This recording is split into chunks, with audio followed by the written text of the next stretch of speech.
Hello, I'm Zach Ferguson, and I am here to review Uwe Boll. Rampage. And the first thing that one has to state before going into this film, is it worth it? Considering his track record, his slew of trash straight-to-DVD garbage, is this film another straight-to-DVD venture of his worthwhile?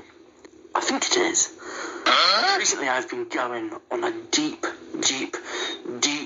plummeting excavation of the filmography and almost career of Uwe Boll. So far from what I've watched, I've liked his stuff. I've really rated his movies. What? But I'll get into his other movies on separate reviews. This one is dedicated to the 2009 movie Rampage.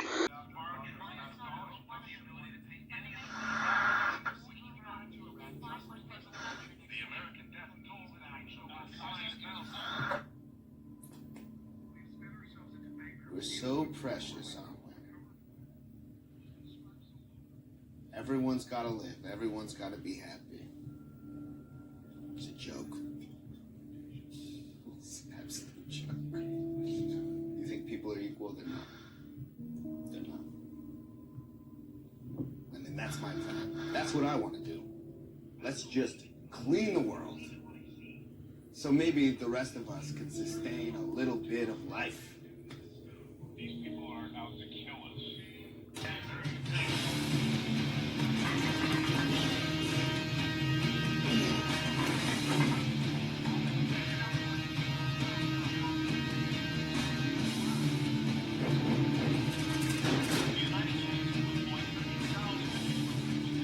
Downward spiral to the end of all time, and there's no chance we can survive.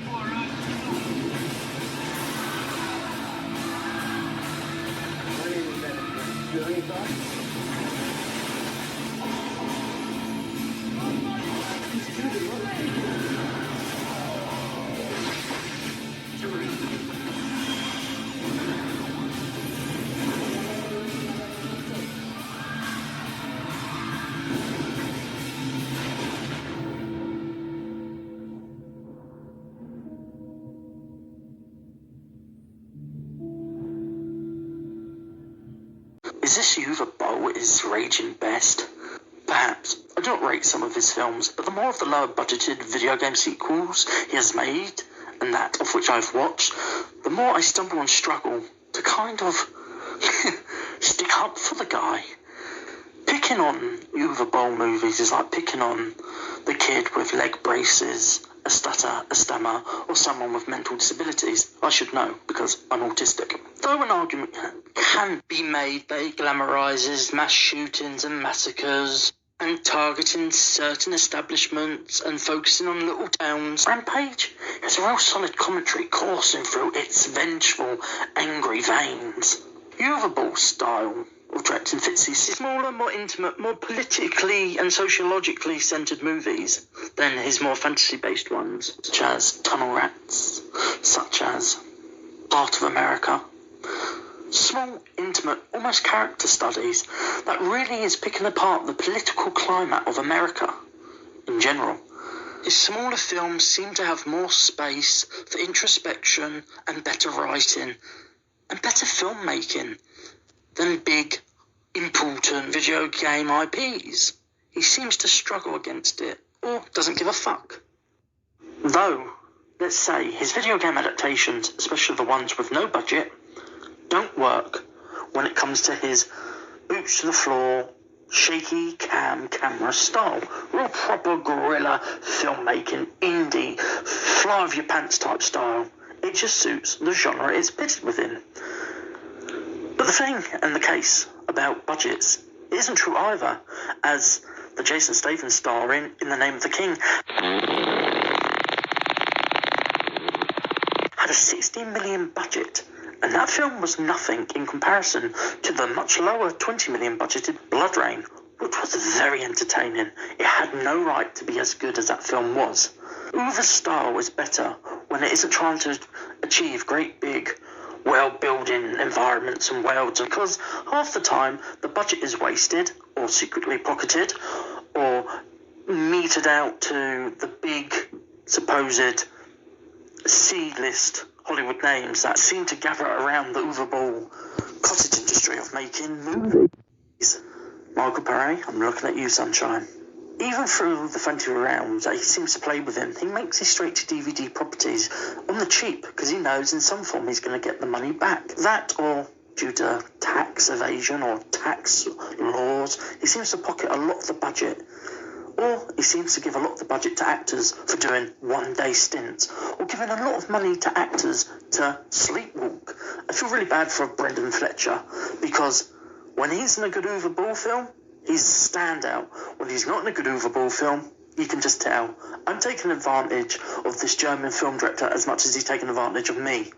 The most saddest thing about that is Brendan Fletcher brought in a young child actress into the line of fire of Uwe Boll, and I've seen her in a few of his direct-to-DVD sequels or movies, and the poor gal, this actress being Jordal Furlan, whom struck out with a role in Kerry Gilliam's Tideland, where she met Brendan Fletcher, and where obviously Brendan Fletcher went, "Do you want to make a quick buck? Come with me. Come with me." So he pushed her along and was like, "Uwe, this is a good young child actress." And Uwe went, "Oh yes, I use her to my advantage," and gives her pizzling, empty, hollow film roles.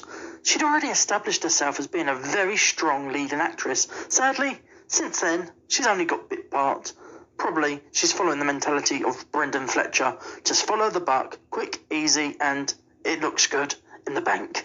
Strange, Uwe seems to be very anti-Hollywood and very anti-everything that he opposes, but he tries to uphold in his own movies. As something over the likes of Michael Bay, furiously ranting and raving in previous interviews and going on a crusade on American televisions and channels to tell them how much he hated Bay. A lot of the movie's aesthetic and look and quick cuts and Tony Scott Camerama and Michael Bay flicks and strobes and action beats are inherent in Rampage.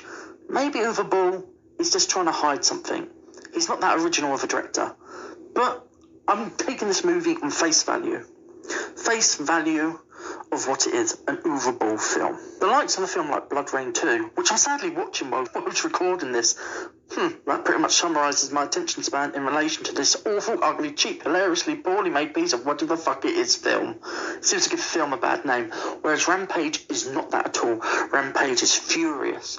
It is darkly sardonic. It's rather witty. And though a lot of people feel that the bullet-riddled, massacred, bomb-detonating madman Brendan Fletcher plays is a glamorisation of it, don't we watch these movies to, offload our own anger? It's better to make a movie about it than actually do it. It's not like Uwe Boll has gone and got a Yakuza or a rocket launcher and gone out and done these. All this rage is done through making film and art. A representation of the minds, the mentalities, the moods of the era and the political and sociological climate he is pitted within. Uwe Boll has a lot to say when it comes to politics, especially in relation to America and in relation to his home country, Germany. There's a very talented, savvy director hiding in there. He just seems to have lost himself or got himself caught up in something that is called following the money trail, but not really achieving anything that end of the products he's creating and putting out. Brasher, drastic, desperate, to make a mark, to say, "I'm Uwe Boll, I'm here to stay." Fuck yourself. But instead, he's created a persona for himself, this angry, volatile, mildly intelligent German filmmaker. Bullshit, bullshit, bullshit. One of the worst filmmakers, apparently, in the world. Beside there with Edward. Sad to see Uwe Boll doing what he does. Feeding into that negativity and that persona that he's crafted, to the detriment of his name as an artist and filmmaker. He is his own worst enemy, but Rampage is furious, rampant, and vicarious. We all have moments where we're like, I wish I could just go out and beat the shit out of someone. We all have that moment. Though, there is a certain uncomfortableness about the glamorization, an argument that can be made for so many movies, in so many different genres, and the tackling of material about mass shootings. But instead of criticising it, feel uncomfortable for the reasons that the film is projecting. There's a lot more going on beneath it. I think it's far easier to criticise it for glamorisation than it is to actually see that there are topical conversations to be had surrounding this film. I have been perusing Letterboxd recently, and a lot of people are quite sympathetic to the cause of Uwe Boll. Uwe Boll. Uwe Boll. Uwe Boll. Uwe Boll. Uwe Boll. Uwe Boll. Uwe Boll. Uwe Boll.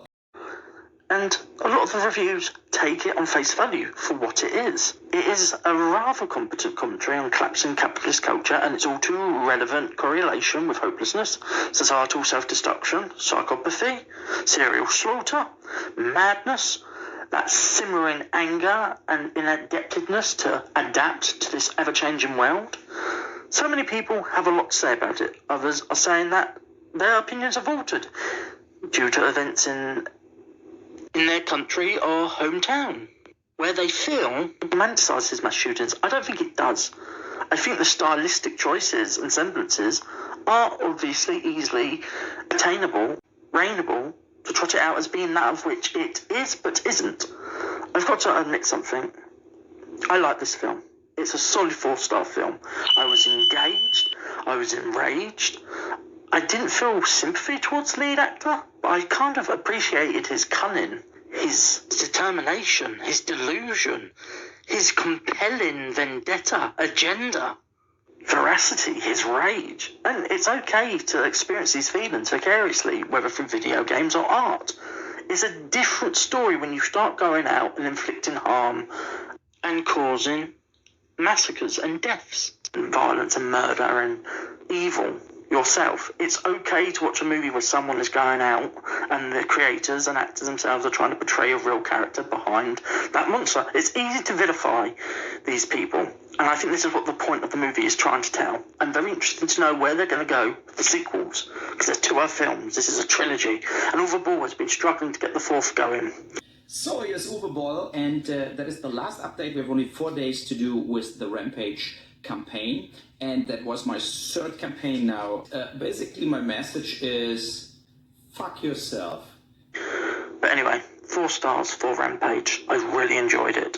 Thank you for listening and watching and bearing with me whilst I warble the fuck on. Remember to like, comment, share, spread the word, and ultimately subscribe to Articulate Warbling. Thank you. Uwe Boll, fuck yourself.